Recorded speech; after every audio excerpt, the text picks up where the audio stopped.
Welcome back.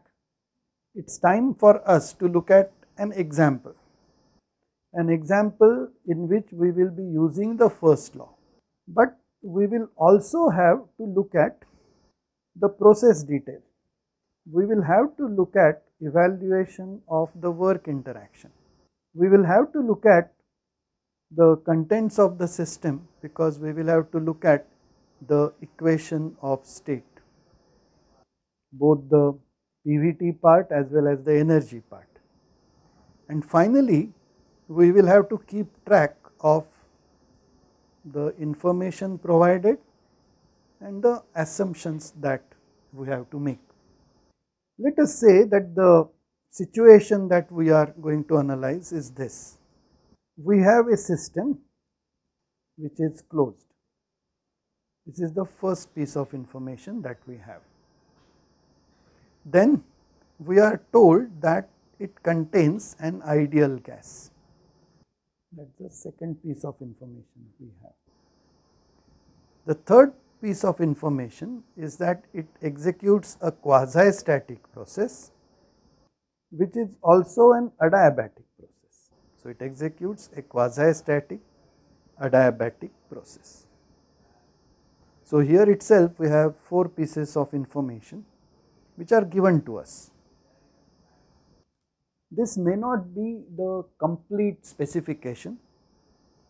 We may need to assume additional pieces of information so as to reach our goal or maybe to simplify the process. The requirement is to show that under these conditions with appropriate assumptions, the process is representable by this relation, PV equals constant, PV raised to gamma equals a constant. Show this. And what additional pieces of information we need? Do we have to make any assumptions? If so, which ones? And we will also be conscious of the steps where we will be using the closed system, the ideal gas, quasi-static process and adiabatic process. These 4 items of information. The first thing we do is sketch our system. It is a closed system, contains an ideal gas, so it is a fluid system. So, our system depiction will be something like this. In general, it can expand or contract. It could have other modes of work, stirring, electrical. It may absorb some heat. This is the general depiction, and we have used the first piece of information that it is a closed system here. Now, it is given that it is an adiabatic process. Adiabatic process means dq will be 0 throughout the process. That is another piece of information, information 4 in our list, and that means this q is going to be 0. There will be no heat transfer. Now, let us apply our first law. As good students of thermodynamics, the first law for a closed system should always be written down as Q equals delta E plus W. If you do this, you will make very few mistakes. Okay. You are on safe grounds. Okay. Do not ever write as a first law expression an expression which is other than this, like Q equal to mCp dt or mCv dt, its integration. Those will all be consequences of this basic form of the first law. Now, next step is to expand this. For example, delta E we will expand into its components and W we will expand in its component. So, we will get Q equals, the major component for us would be thermal energy delta U, plus let us write the other components, that occur in delta E as delta E other, and W we will split into the expansion work and other type of work if any. Now let us convert this in differential form. So we will write this as dq equals du plus dE other plus dW expansion plus dW other. Now we are given that dq is 0. This is piece of information 4 already with us. Let us leave du as it is, but let us assume, because nothing else is mentioned, this is something we have to assume. So this is the 5th piece of information, but it is an assumption. Similarly, let us leave just the way we have left du undisturbed. Let us keep the expansion work in place, but let us also assume that this is 0, and this will be an assumption, our second assumption, and the 6th piece of information. So we have reached a stage where we have simplified our first law to 0 equals du plus dW expansion. Now we use the fact that it is an ideal gas. That is one of the pieces of information given to us. So for an ideal gas, du will always be mCV dt. This comes out of item number 2, it is an ideal gas. dW expansion will always be Pdv. Now what we do is transpose the 0 on the right hand side and divide throughout by m. There is an m here, and this dV when divided by m will become d of small v, the specific volume. So we will end up with Cv dt plus Pdv 0. So here all that we have done is divide by m and transpose sides.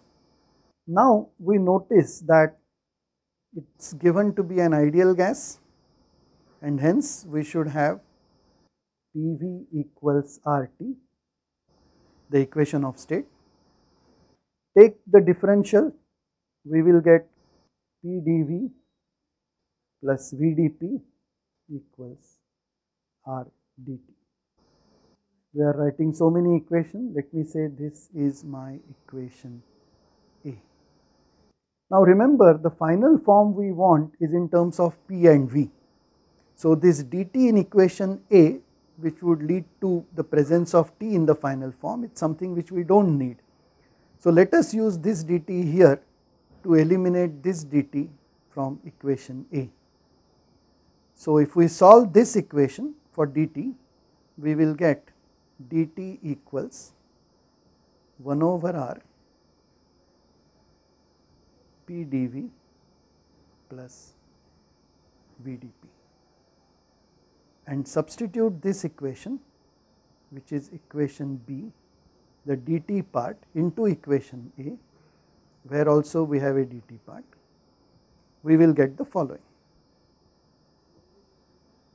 Cv by R into Pdv plus Vdp plus Pdv 0. Taking Pdv from here and Pdv from here together, we will end up with, let me put Vdp first, Cv by R into Vdp plus Cv by R plus 1 into Pdv is 0. Now we divide throughout by the product PV, and you will get Cv by R into dP by P plus Cv plus R by R into dV by V is 0. Now we do two things. We multiply throughout by R, so essentially that cancels out this common denominator from the two terms, and then we notice that this Cv by R equals Cp. That is one of the properties of an ideal gas. So we use this Cv plus R, it's Cp, property of an ideal gas. So item 2 is again used here. Okay.